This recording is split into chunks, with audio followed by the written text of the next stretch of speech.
है, ना उससे इलेक्ट्रिकल इफेक्ट पास हो सकता है, ना उसमें चार्ज कभी इंड्यूस हो सकता है।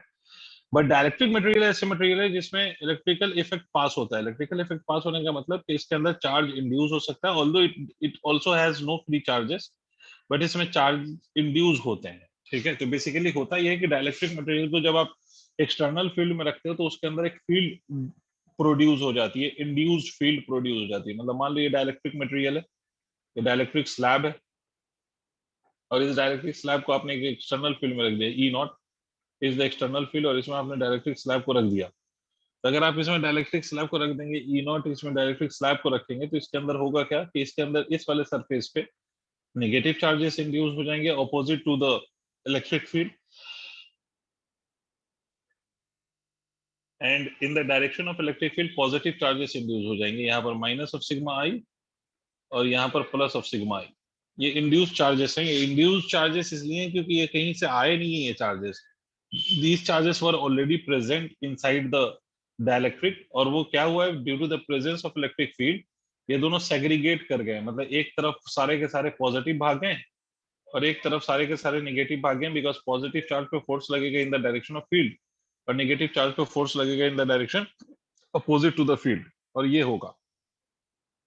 अब इस केस में होगा क्या, इस केस में एक इलेक्ट्रिक फील्ड इंड्यूस हो जाएगी inside the dielectric. This is your induced electric field.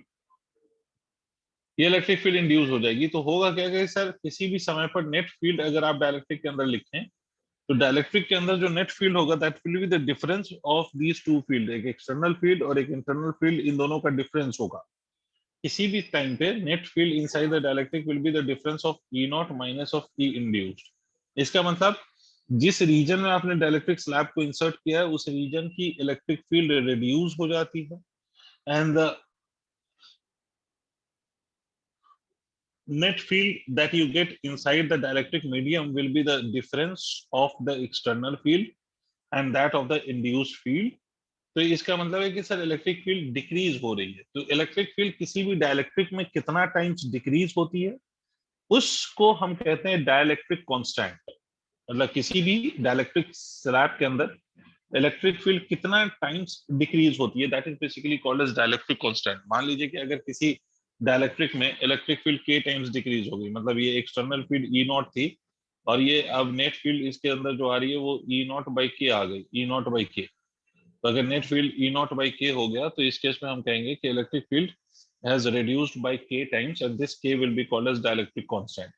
तो E net is equal to E naught by K, या के को आप ऐसे भी लिख सकते हैं, dielectric constant is nothing but the ratio of the external field to the net field inside the dielectric। ये है डाइलेक्ट्रिक कांस्टेंट का मतलब। ठीक है, इसमें एक और चीज मैं बता देता हूं कि इसके दो सरफेसेस पे चार्ज इंड्यूस हुए हैं।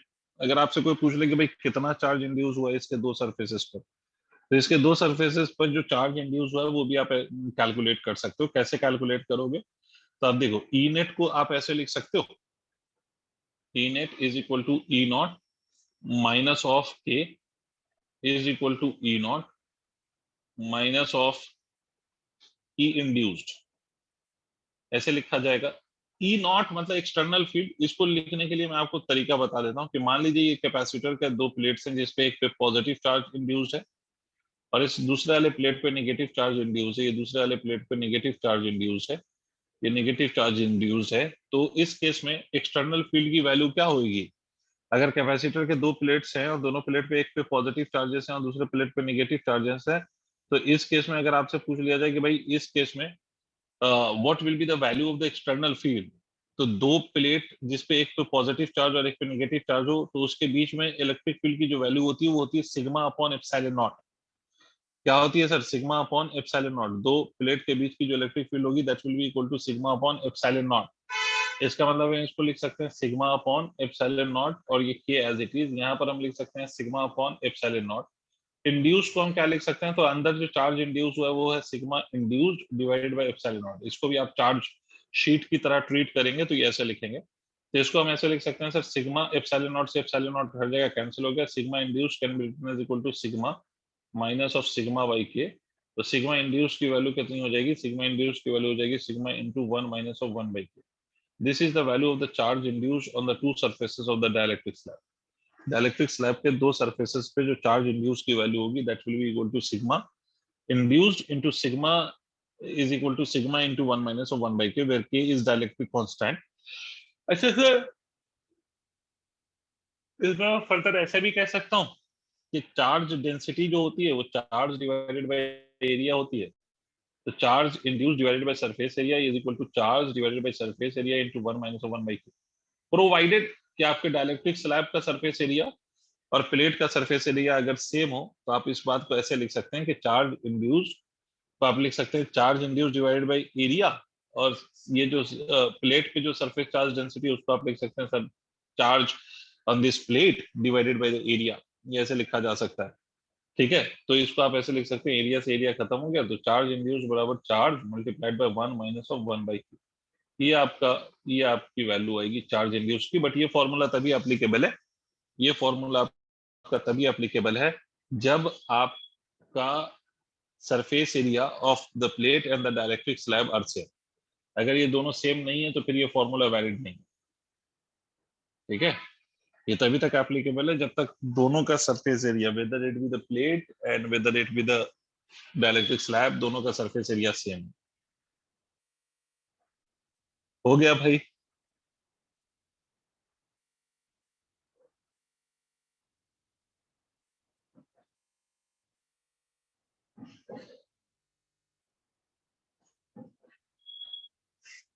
अब देखिए, ये जो आपने डाइलेक्ट्रिक स्लैब सुना या डाइलेक्ट्रिक स्लैब में इलेक्ट्रिक फील्ड रिड्यूस हो जाती है, डाइलेक्ट्रिक स्लैब नाम की कोई चीज एग्जिस्ट करती है, ये क्यों, क्या, कैसे, तब देखिए सर इसका बेसिकली यूज है capacitor with dielectric slab. Capacitor with dielectric slab, किसी कैपेसिटर में हम डाइलेक्ट्रिक स्लैब प्लेस कर दे तो क्या होगा। अब बेसिकली हम डाइलेक्ट्रिक स्लैब को कहाँ प्लेस करते हैं, कैपेसिटर या between the plates of the capacitor. क्यों करते हैं, उसके दो रीजन है। एक तो ये है कि भाई कैपेसिटर प्लेट के बीच में अगर हम डाइलेक्ट्रिक स्लैब को इंसर्ट कर दें तो it increases the capacitance of the capacitor, और दूसरा यूज क्या है कि it provides the mechanical strength to the plates of the capacitor. मतलब अगर आप दो प्लेट के बीच में एक डाइलेक्ट्रिक स्लैब इंसर्ट करोगे तो ये दो प्लेट को चिपकने नहीं देगा। मतलब सर ये पॉजिटिवली चार्ज प्लेट है कैपेसिटर का प्लस ऑफ सिग्मा, और ये वाला जो है निगेटिवली चार्ज प्लेट है कैपेसिटर का, this is minus of sigma, तो ये दोनों को एक दूसरे से चिपकने नहीं देगा। This will not allow the two plates to get stuck to each other. ठीक है, इसके अंदर आपने एक डाइलेक्ट्रिक स्लैब प्लेस कर दिया जिसका डाइलेक्ट्रिक कांस्टेंट के है, मान लीजिए कि ये सेपरेशन डी है, ये सब आपने पढ़ा होगा, याद दिला देता हूँ। और डाइलेक्ट्रिक स्लैब की जो थिकनेस है वो टी है। तो इस केस में जो इसकी कैपेसिटेंस होगी, capacitance of this dielectric slab, ठीक है, sorry, capacitance of this capacitor with the dielectric slab वो कितनी होगी, तो that will be equal to epsilon naught A divided by D minus of T plus of T by K. ये formula होता है capacitor का with the dielectric slab where T is the thickness of the slab and K is the dielectric constant of the dielectric slab।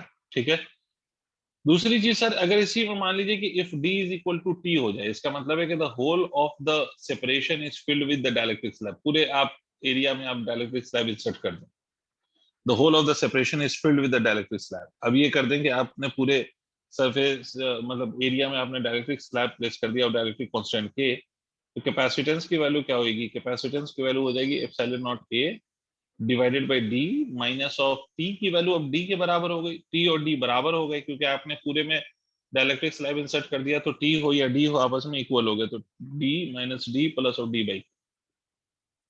ठीक है, ये D से ये D cancel हो जाएगा तो capacitance will be equal to K times of epsilon naught A divided by D. इसका मतलब आप ये भी कह सकते हैं कि डाइलेक्ट्रिक स्लैब के साथ जो कैपेसिटेंस आएगा कैपेसिटर का वो k टाइम्स होगा of that of the capacitance of the capacitor with the air. देखो epsilon naught a by d को अगर आप देखो तो epsilon naught a by d is nothing but the capacitance when the air is present between the two plates. और यहाँ पर जब आपने डाइलेक्ट्रिक स्लैब के साथ इसका कैपेसिटेंस लिखा है, जब पूरे में आप डाइलेक्ट्रिक स्लैब इंसर्ट कर रहे हो तो वो k times of epsilon naught a by d हो रहा है। इसका मतलब है कि वो k टाइम्स हो जाएगा of that of the capacitance in air. ठीक है, तो इसको नोट करिए सर।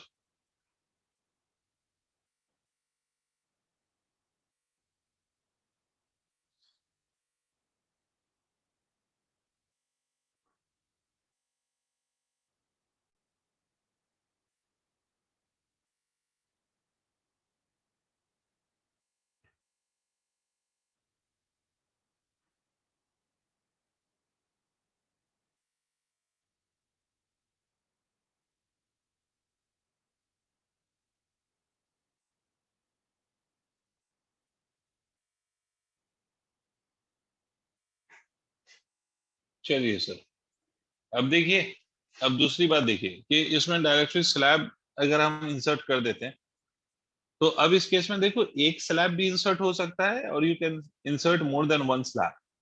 तो अगर मान लीजिए कि सर हमने एक से ज्यादा स्लैब प्लेस कर दिया between the plates of the capacitor, तो उस केस में क्या होगा, तो देखो दो तरह के अरेंजमेंट्स बनते हैं whenever you place more than one slab between the plates of the capacitor. तो दो तरह के अरेंजमेंट हम डिफाइन करते हैं। एक को हम सीरीज कॉम्बिनेशन कह देते हैं, ऑल्दो उसमें भी एक ही कैपेसिटर फॉर्म हो रहा होता है, दो although we can consider it as a series combination, but capacitor एक ही होता है। देखो, कॉम्बिनेशन ऑफ डायलेक्ट्रिक, दो तरह से आप डायलेक्ट्रिक कंबाइन कर सकते हैं, कॉम्बिनेशन ऑफ डायलेक्ट्रिक।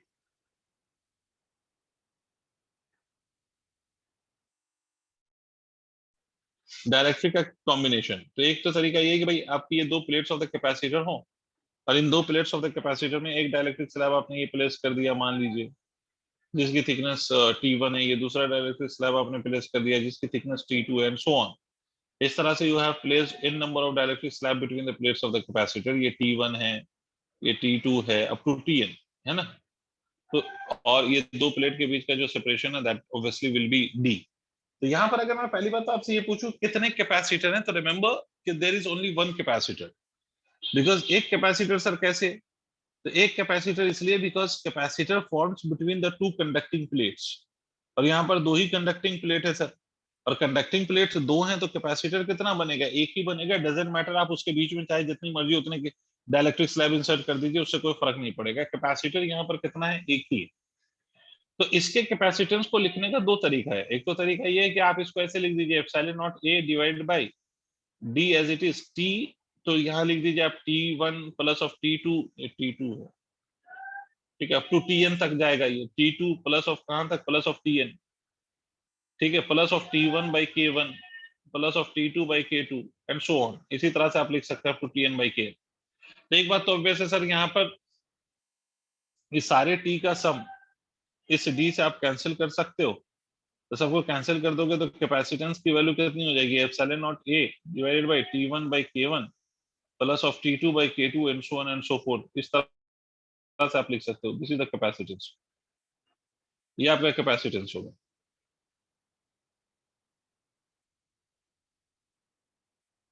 ठीक है। अच्छा, इसी कैपेसिटेंस को आप एक तरीके से और लिख सकते हैं सर। इसी केस में आप कैपेसिटेंस को ऐसे भी लिख सकते हैं कि आप हर पोर्शन को आप एक एक कैपेसिटर की तरह ट्रीट कर सकते हैं, मतलब हर पोर्शन ऑफ डायरेक्टरी को you can treat it as a capacitor. याद रखिए कैपेसिटर फिजिकली यहाँ पर एक ही है, but mathematically we have observed that कि अगर आप हर एक पोर्शन को एक एक कैपेसिटर की तरह ट्रीट करें, हर एक पोर्शन को आप एक एक कैपेसिटर की तरह ट्रीट करें और सॉल्व करें, तो you will get the same result as you are getting in this case. मतलब आप इसको जो डायलेक्ट्रिक कांस्टेंट K1 वाला है उसको आप ऐसे ट्रीट कर लें एज अ कैपेसिटर, फिर डायलेक्ट्रिक कांस्टेंट K2 वाले को आप एज अ कैपेसिटर ट्रीट कर लें, इसी तरह से n नंबर ऑफ कैपेसिटर्स तक आप चले जाएं और सबको एक एक कैपेसिटर ट्रीट कर लें कनेक्टेड इन सीरीज। तो इस केस में आप 1/c इक्विवेलेंट ऐसे लिखेंगे, 1/c1 plus of 1/c2 and so on. तो आपका रिजल्ट उतना ही आएगा जितना इस फॉर्मूले से आएगा। इसका मतलब है कि इस केस में आप दो तरीके से सॉल्व कर सकते हैं। Either you can write epsilon naught a divided by T1 by K1 plus of T2 by K2 and so on, या फिर आप इसको लिख सकते हैं 1/c equivalent is equal to 1/c1 plus of 1/c2 and so on.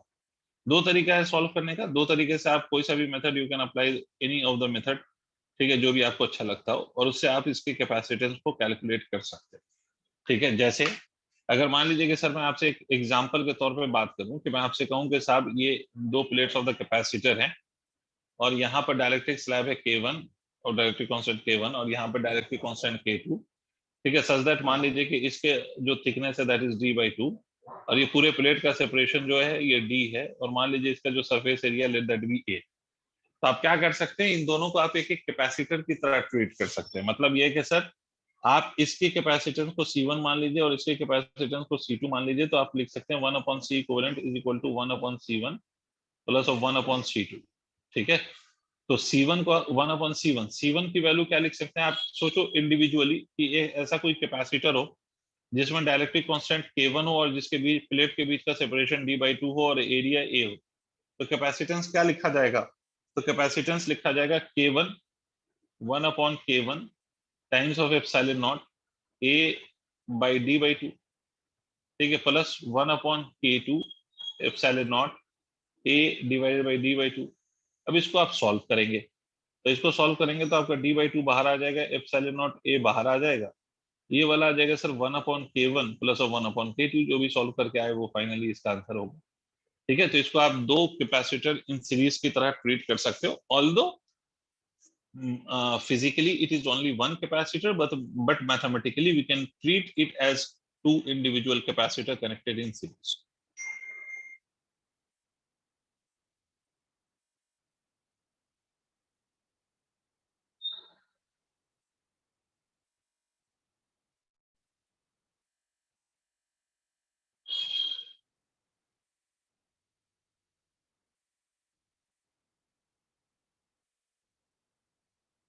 हो जाए तो बता दिएगा। डन। ठीक है, दूसरा केस भाई फरहान नोट कर लिया है? जी सर, हो गया।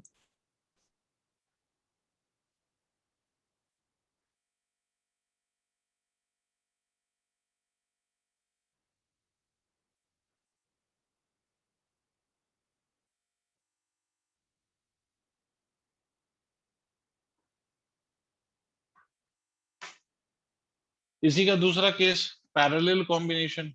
तो पैरेलल कॉम्बिनेशन में एक्चुअली में कॉम्बिनेशन पैरेलल होता है। देखिए मान लीजिए कैपेसिटर है, इसका कांस्टेंट K1, ये दूसरा इसका directly constant K2 and so on. ठीक है, K1 K2 and so on, इस तरह से आपके डायरेक्टली स्लैब इंसर्टेड है। तो इस केस में अगर आप देखेंगे तो इस केस में फिजिकली भी एक से ज्यादा कैपेसिटर है और मैथमेटिकली भी एक से ज्यादा कैपेसिटर है। इस तरह से आपने आगे डायरेक्टली स्लैब इंसर्ट कर दिया है। अब इमेजिन करो कि अगर आपने यहां से काट दिया इसको, तो this will form one capacitor. अगर यहां से काट दोगे तो यहां से this will form one capacitor, ये एक कैपेसिटर फॉर्म करेगा। End of course it will form a capacitor because यहाँ पर दो मेटालिक प्लेट्स आपको दिख रहे हैं, एक पॉजिटिव चार्ज के साथ और एक नेगेटिव चार्ज के साथ, और इस पूरे में आपने डायरेक्टली स्लैब इंसर्ट किया हुआ है, दिस इज K1। तो of course it is forming a capacitor, है ना। इसी तरह से दूसरा वाला अगर आप काट के अलग कर दें K2 वाला, तो it is also forming a capacitor, क्योंकि मैथमेटिकली भी कैपेसिटर है और फिजिकली भी एक कैपेसिटर है, और सबका पॉजिटिव ऊपर है और सबका निगेटिव नीचे है। तो सबका पॉजिटिव एक साथ कनेक्टेड है और सबका निगेटिव एक साथ कनेक्टेड है। तो होगा क्या, बिकॉज सबका पॉजिटिव एक साथ कनेक्टेड है, सबका निगेटिव एक साथ कनेक्टेड है, तो this will be called as in parallel combination. तो एक्चुअली में एक से ज्यादा कैपेसिटर भी हैं, फिजिकली भी ये पैरेलल कॉम्बिनेशन है और मैथमेटिकली भी it is a parallel combination. तो सी इक्विवेलेंट आप क्या लिखेंगे इस केस में, C1 plus of C2 and so on. ये आपका पैरेलल कॉम्बिनेशन में इसका आपका सी इक्विवेलेंट है। समझ में आएगी बात?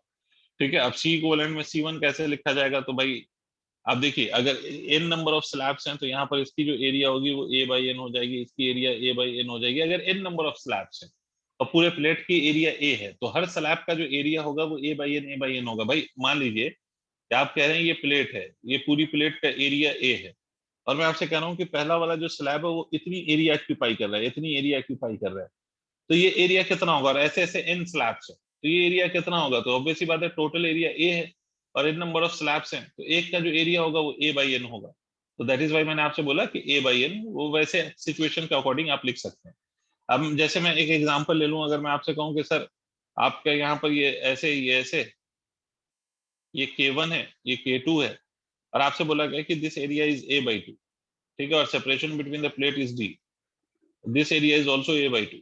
तो आप कैपेसिटेंस कैसे लिखेंगे, कुछ नहीं करेंगे आप, C equivalent will be written as equal to epsilon naught A/2 divided by separation, यहाँ पर D होगा, K1 multiplied by plus of K2 multiplied by epsilon naught A/2 divided by D। ये इस तरह से आप करेंगे। अब इस पे बेस्ड दो सवाल हैं, दो सवाल आप लोग ट्राई करेंगे आज बैठ के। अभी पहला सवाल,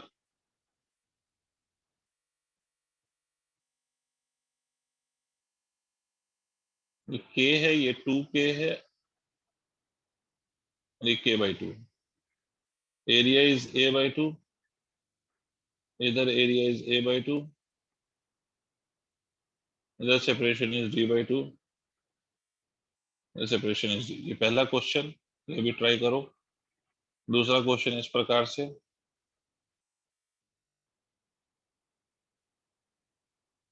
के 2k या 3k, area a/2, a/2, separation d/2, the whole separation is d। दोनों में आपको C इक्विवेलेंट निकालना है, ये आप ट्राई करिए।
भाई वो दो क्वेश्चन में बीच में डिस्कनेक्ट हो गया था।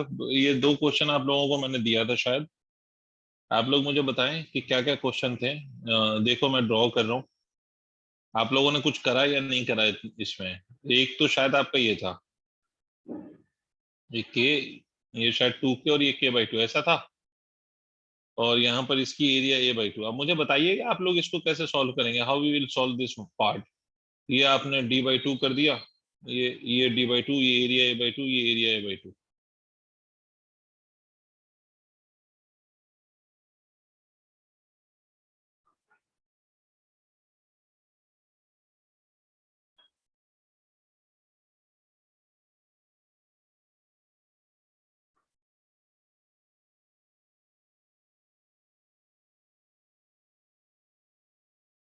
हाँ बेटे कैसे सॉल्व होगा।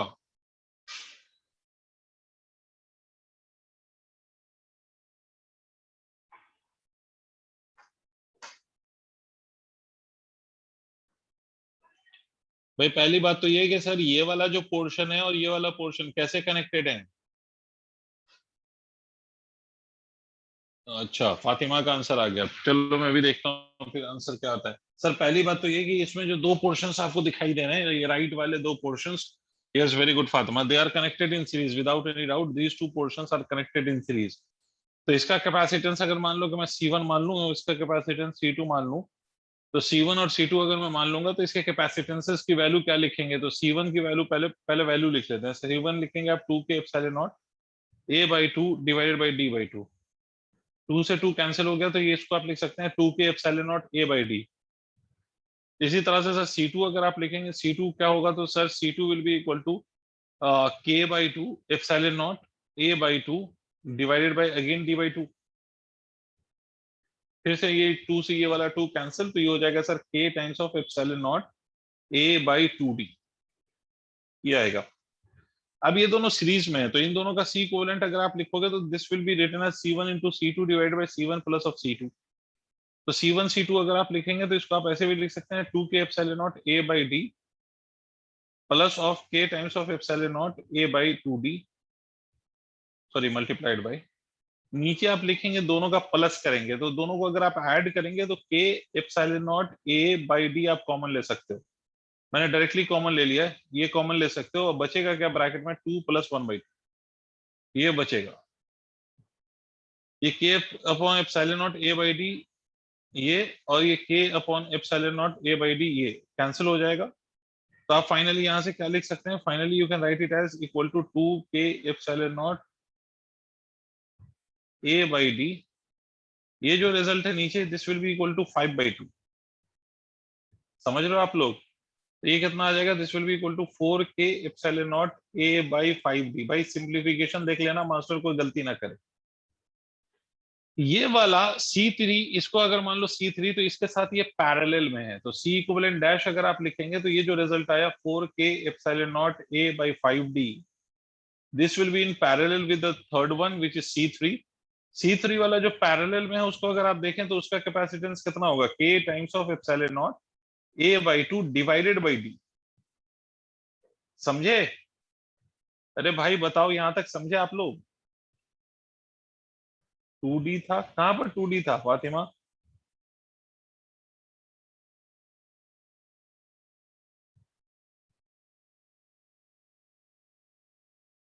C इक्विवेलेंट डैश को फर्दर आप लिख सकते हैं, इन दोनों में k epsilon naught a divided by d common निकाल सकते हैं और यहां पर आप लिख सकते हैं 4/5 प्लस ऑफ 1/2।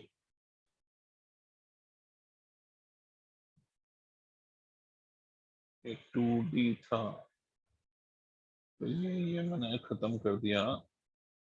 ये वाला 2, ये 2d था, ये वाला 2 इस वाले 2 से मर जाएगा।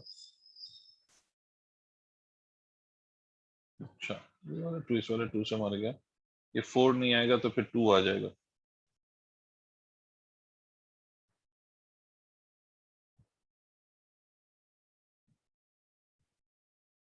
2/5 आ जाएगा, 2k एप्सिलॉन नॉट। अब देखो Fatima, is it correct.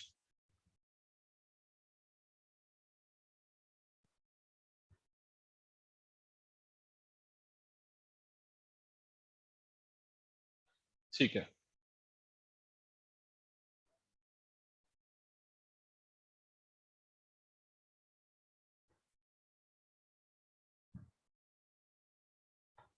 Note करिए इसको जल्दी से, मैं सिंपलीफाई फर्दर नहीं कर रहा हूं, इसको जल्दी से नोट करें प्लीज।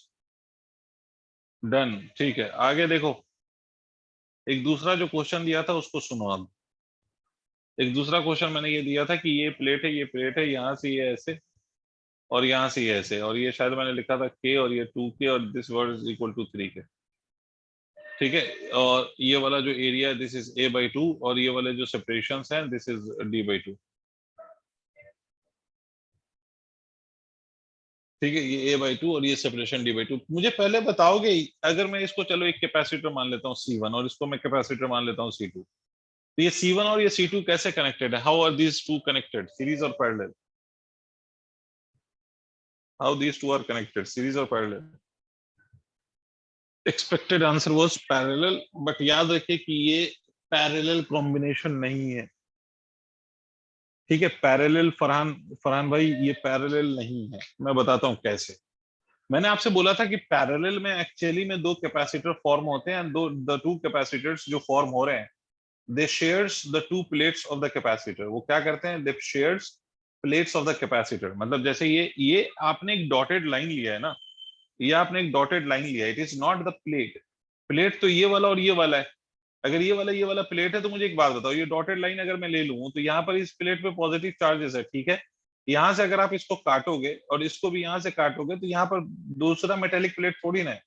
हाँ, ये दोनों पैरेलल में कब होते हैं, जब आपसे मैं ये कहता कि ये जो बीच वाली लाइन है ना, ये वाली लाइन, यहाँ देखिए सर, इसको मैं दूसरे कलर से बना देता हूँ। ये वाली लाइन अगर if it would have been representing a conductor, अगर ये कोई कंडक्टर होता तो फिर आप ये कहते कि ये दोनों पैरेलल में, but it is not a conductor, hence it is not in parallel. वो दिखता पैरेलल है, वो पैरेलल है नहीं। पैरेलल होने के लिए एक्चुअली में दो कैपेसिटर का फॉर्म होना आवश्यक है, और दो कैपेसिटर फॉर्म होता है between the to metallic plates.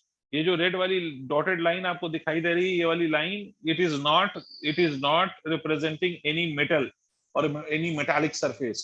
तो ये सिर्फ और सिर्फ दो पार्ट को डिवाइड करने वाला लाइन है, जो दो पार्ट में डायलेक्ट्रिक को डिवाइड कर रहा है, but it is not any metal और मेटेलिक सरफेस।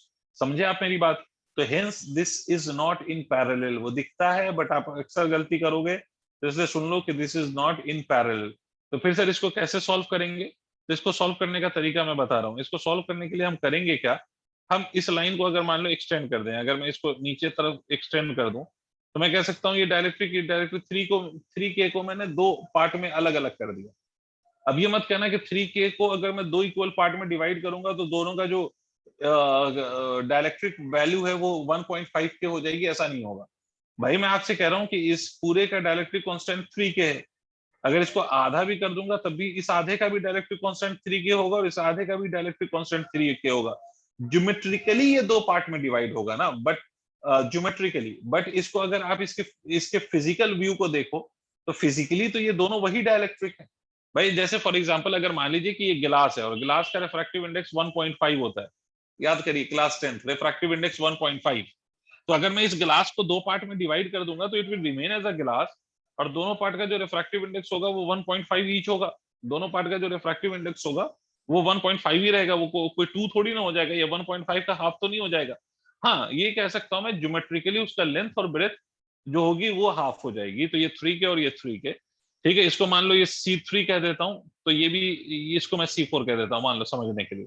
तो अब ऐसा करने के बाद मैं क्या कह सकता हूं, मैं ये कह सकता हूं कि C1 और C3 सीरीज में है और C2 और C4 मैथमेटिकली सीरीज में है। समझ रहे हैं आप? मतलब आप लिखेंगे C इक्विवेलेंट, मैं सॉल्व नहीं कर रहा हूं, सिर्फ बता रहा हूं method, C1 C3 divided by C1 plus of C3। ठीक है, ये सीरीज में हो गए। और उसके बाद इधर राइट वाले का C इक्विवेलेंट डैश कह देते हैं, तो इसको हम लिख सकते हैं C2 C4 divided by C2 plus of C4। ये दोनों सीरीज में हो गए। ठीक है, अब इन दोनों का जो कॉम्बिनेशन है C इक्विवेलेंट डबल डैश कह दो उसको, तो वो कह सकते हैं आप C equivalent plus of C equivalent dash. Now they will be in parallel, because in दोनों को आप रिप्लेस करेंगे बाय सिंगल कैपेसिटर जो कि होगा C इक्विवेलेंट, और इन दोनों को आप रिप्लेस करेंगे बाय सिंगल कैपेसिटर जो होगा C इक्विवेलेंट डैश। अब आप ये कह सकते हैं कि ये पॉजिटिव नेगेटिव, ये पॉजिटिव नेगेटिव, तो they are practically forming two capacitors, और ये जो दोनों कैपेसिटर हैं they will be connected in parallel. तो आप इसको आप पैरेलल का नाम दे सकते हैं। समझ में आई बात? I am not solving this because it will take lot of time, तो इसलिए बस मेथड समझ लो कि बीच में अगर ये कंडक्टिंग वायर होता या कंडक्टिंग प्लेट होता, then it would have been called as the two capacitors, but this is just a line separating the two parts of the dielectric slab, so it will not be considered as the capacitor in parallel, rather वो कुछ भी नहीं है, ना तो series है ना तो पैरेलल। समझे? इसको नोट करिए, आगे बढ़ते हैं।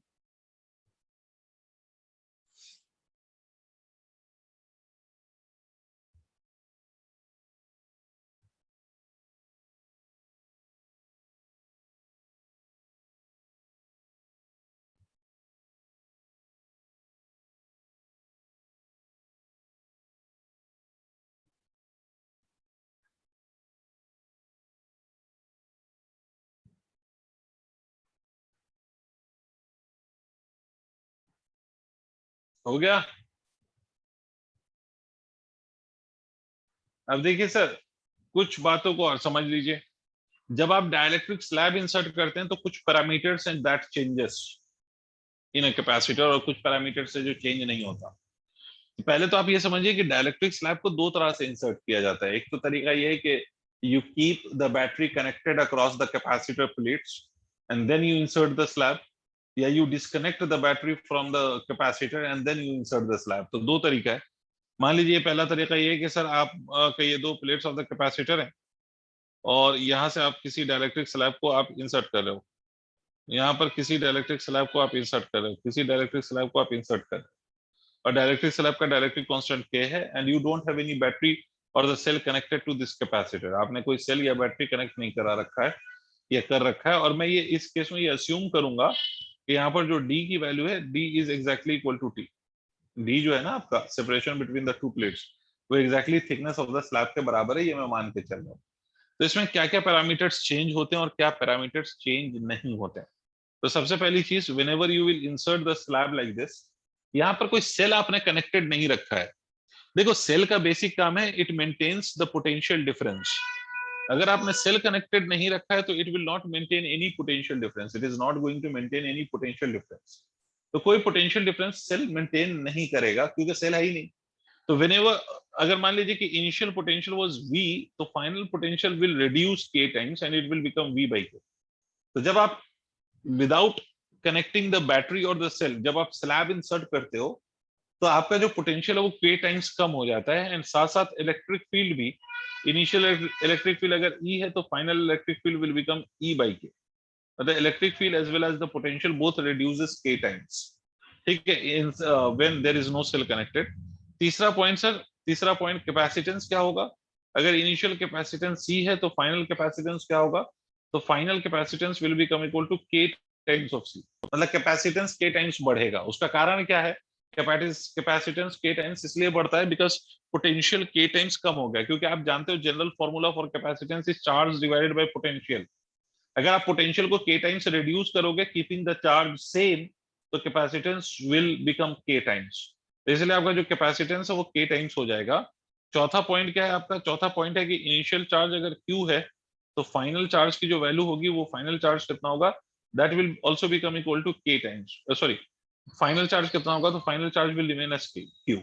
मतलब इसमें चार्ज में कोई चेंज नहीं आएगा। देखो एक बात याद रखो, चार्ज को मूव कराने का काम या चार्ज को एक प्लेट से दूसरे प्लेट पे पहुंचाने का काम, तो चार्ज को एक प्लेट से दूसरे प्लेट पे पहुंचाने का काम सेल का या बैटरी का है। कैपेसिटर खुद से ये काम नहीं कर सकता। मतलब अगर आप सेल या बैटरी लगाएंगे तो वो सेल या बैटरी एक प्लेट से चार्ज को उठाएगा और दूसरे प्लेट पे चार्ज को पहुंचाएगा। But if you don't have any cell और battery connected to the capacitor, तो फिर कोई भी चार्ज को एक प्लेट से दूसरे प्लेट पे नहीं पहुंचाएगा। मतलब जो चार्ज है वही चार्ज रहेगा कैपेसिटर का। ठीक है, next point is the energy. Energy की अगर हम वैल्यू लिखें तो energy initial will be return equal to half into के CV स्क्वायर। ठीक है, C इंटू V का स्क्वायर ये इनिशियल एनर्जी है, बट इसी में आप फाइनल एनर्जी लिखेंगे तो ये हो जाएगा half into KC, because capacitance will become K times and the potential will reduce K times, तो V by K का स्क्वायर। तो फाइनल कितना होगा, final will be equal to half into KC multiplied by V square by K square. ठीक है, तो U final की value क्या होगी, U फाइनल की वैल्यू हो जाएगी हाफ इंटू एक K से एक K कैंसिल हो गया तो CV square divided by K, जिसको आप ये भी कह सकते हैं initial potential energy divided by Q। इसका मतलब है कि जब आप कैपेसिटर प्लेट्स के बीच में डाइलेक्ट्रिक स्लैब इंसर्ट करेंगे विदाउट द सेल, तो उस केस में एनर्जी रिड्यूसेस K टाइम्स। तो इलेक्ट्रिक फील्ड रिड्यूस हो रहा है, पोटेंशियल रिड्यूस हो रहा है और एनर्जी रिड्यूस हो रही है K टाइम्स। कैपेसिटेंस इंक्रीज हो रहा है K टाइम्स, और आपका जो चार्ज है that will remain constant. Charge is that parameter which is going to be constant, इसमें कोई चेंज नहीं आएगा। ठीक है। अच्छा, इसमें एक चीज और आप ये कह सकते हैं कि force between the two plates of the capacitor. ठीक है, अगर ये एक कैपेसिटर का प्लेट है और ये दूसरा कैपेसिटर का प्लेट है, तो जब कोई डाइलेक्ट्रिक स्लैब नहीं है, पहले तो इस बात को समझो, फोर्स किसी भी एक प्लेट पे, ये प्लस सिग्मा है, ये माइनस सिग्मा है, इस पे कोई, इसमें कोई डाइलेक्ट्रिक स्लैब नहीं है, तो इस पे अगर मैं फोर्स लिखूं, force due to the another plate, तो फोर्स क्या लिखा जाएगा? फोर्स लिखा जाएगा sigma upon 2 epsilon naught, that is the electric field due to one of the plate on the other plate. देखो, जब आप किसी एक प्लेट पे फोर्स निकाल रहे हो तो नेट फील्ड नहीं लिखोगे भाई। अगर मान लीजिए दो चार्ज है, ये एक चार्ज है दूसरा चार्ज है Q1 और Q2, हम फोर्स इस पे निकाल रहे हैं, तो इसकी अपनी फील्ड इस पे फोर्स नहीं लगाएगी। सिर्फ जो फोर्स लगेगा वो Q2 के कारण इस पे लगेगा, Q1 का अपना फील्ड थोड़ी ना फोर्स लगा देगा। तो उसी तरह से जब मैं ये राइट वाले प्लेट पे फोर्स कैलकुलेट कर रहा हूं, when I am calculating the force on the right plate, तो राइट वाले प्लेट पे जब आप फोर्स कैलकुलेट करेंगे तो इस पे जो फोर्स लगाएगा वो सिर्फ लगाएगा वो लेफ्ट वाले का इलेक्ट्रिक फील्ड। इसका जो अपना इलेक्ट्रिक फील्ड है वो इस पे फोर्स नहीं लगाएगा। तो फोर्स इलेक्ट्रिक फील्ड हो गया ये सिग्मा अपॉन 2 एप्सिलॉन नॉट। किसी भी एक प्लेट की जो इलेक्ट्रिक फील्ड होती है, इनफाइनाइटली लॉन्ग चार्ज्ड शीट की जो इलेक्ट्रिक फील्ड होती है, उसका फॉर्मूला यही होता है ना, sigma upon 2 epsilon not multiplied by the charge of this plate. ये हो जाएगा sigma multiplied by A, Q को हम लिख सकते हैं सिग्मा इनटू ए, तो फोर्स को हम लिख सकते हैं sigma square A upon 2 epsilon not, this is the force. लेकिन जब इसमें डाइलेक्ट्रिक स्लैब इंसर्ट कर देंगे, ठीक है, when the slab is inserted, तो स्लैब के इंसर्ट करने से क्या होगा? स्लैब के इंसर्ट करने से क्या होएगा? कुछ फर्क पड़ेगा क्या फोर्स पर?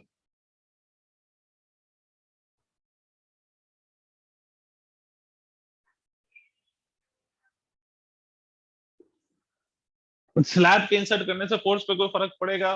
Force on any one of the plate, तो स्लैब के इंसर्ट करने से भी फोर्स पे फर्क नहीं पड़ेगा, because charge will remain same. भाई सिग्मा इज द चार्ज, तो चार्ज डेंसिटी बेसिकली, तो चार्ज तो वही रहा। तो force is not affected by placing the dielectric slab if there is no cell connected across the capacitor। जब capacitor के across कोई सेल कनेक्टेड नहीं है, तो फिर फोर्स और any one of the plate पे कोई फर्क नहीं पड़ेगा due to the insertion of the slab.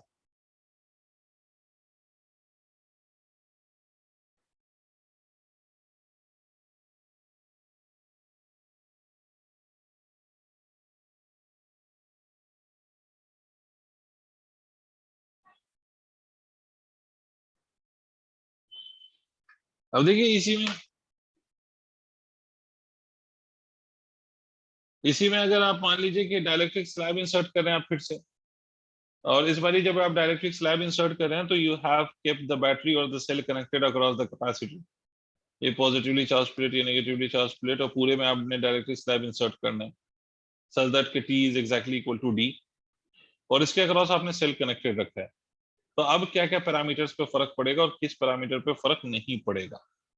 तो अब देखिए यहाँ पर किस किस पैरामीटर्स पे फर्क पड़ेगा। पहली बात तो इलेक्ट्रिक फील्ड अगर आप लिखेंगे, इनिशियल इलेक्ट्रिक फील्ड अगर E है, तो फाइनल इलेक्ट्रिक फील्ड भी E होगी।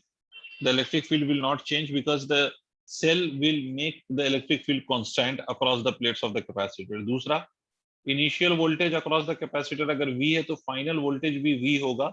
और ये वोल्टेज को कौन मेंटेन करेगा? तो भाई सेल करेगा। सेल का काम ही है कि वोल्टेज को मेंटेन करेगा, तो इस cell will maintain the voltage across the capacitor. The third point is charge. अगर इनिशियल चार्ज Q है तो finally the charge will become equal to K times of Q। मतलब capacitor will dielectric slab insert करने पर cell will increase the value of the charge. यहाँ पर आप cell आपने कनेक्ट कर दिया, तो सेल का काम है चार्ज को एक पॉइंट से दूसरे पॉइंट पर मूव कराएगा। तो चार्ज को एक पॉइंट से दूसरे पॉइंट पे मूव कराएगा, तो in the presence of the cell आपका चार्ज एक तरफ से दूसरी तरफ पे भागेगा। तो इस केस में जो चार्ज है that will flow due to the presence of the cell, hence initial charge was Q, तो final charge will become K times of Q। इस केस में चार्ज इंक्रीज हो जाएगा K टाइम्स। इस केस में चार्ज आपका increase होगा K times. चौथा पॉइंट, अगर आप कैपेसिटेंस की बात करें तो इनिशियल कैपेसिटेंस अगर C है तो final capacitance will become equal to K times of C. और यहाँ पर कैपेसिटेंस को बढ़ने का कारण क्या है, तो कैपेसिटेंस के बढ़ने का कारण मतलब कॉज, कॉज क्या है सर, तो कॉज है इंक्रीज इन द चार्ज। भाई कैपेसिटेंस इंक्रीज करेगा, either you decrease the value of the potential या आप इंक्रीज कर दो चार्ज की वैल्यू। तो यहाँ पर जो है चार्ज की वैल्यू इंक्रीज हो रही है, तो इसलिए आपका जो कैपेसिटेंस है वो इंक्रीज कर जाएगा। और कितना टाइम्स इंक्रीज करेगा, तो इट विल इंक्रीज के टाइम्स। तो के टाइम्स ये कैपेसिटेंस इंक्रीज हो गया। इस केस में अगर मैं एनर्जी की बात करूं, तो इनिशियल एनर्जी अगर आप लिखेंगे तो you will write it as half into C V square. Final energy अगर आप लिखेंगे तो half into K into C into V का square, because finally the capacitance will become K times of the initial capacitance. तो final जो आपकी energy है वो इनिशियल एनर्जी का के टाइम्स होगी, तो के टाइम्स ऑफ इनिशियल एनर्जी आएगा सर। इसका मतलब है इसमें एनर्जी के टाइम्स बढ़ती है। अच्छा, इसमें दो प्लेट के बीच का अगर फोर्स हम फाइंड आउट करें, तो दो प्लेट के बीच का फोर्स अगर हम फाइंड आउट करें तो क्या होगा, तो इस केस में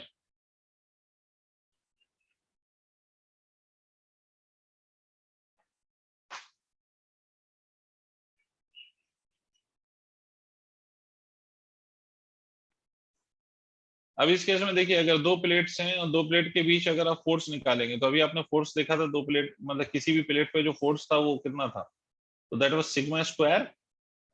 कितना था, सिग्मा स्क्वायर के बाद क्या था, तो बता दो।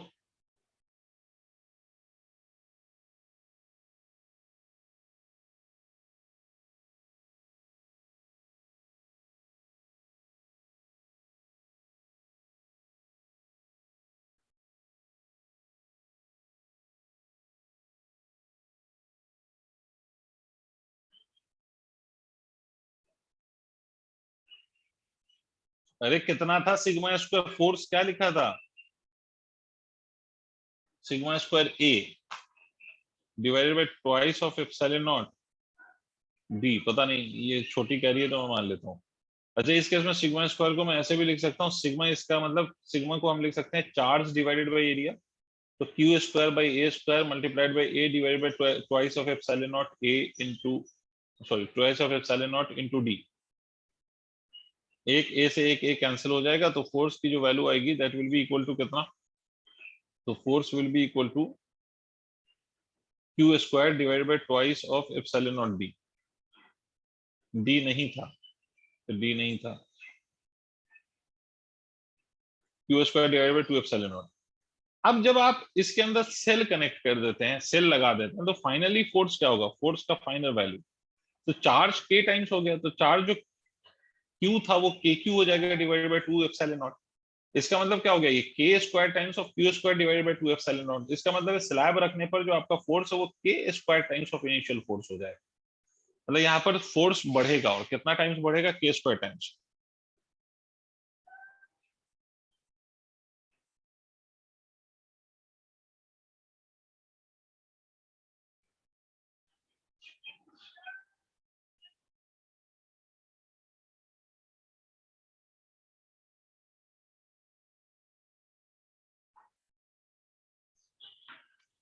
हो गया भाई।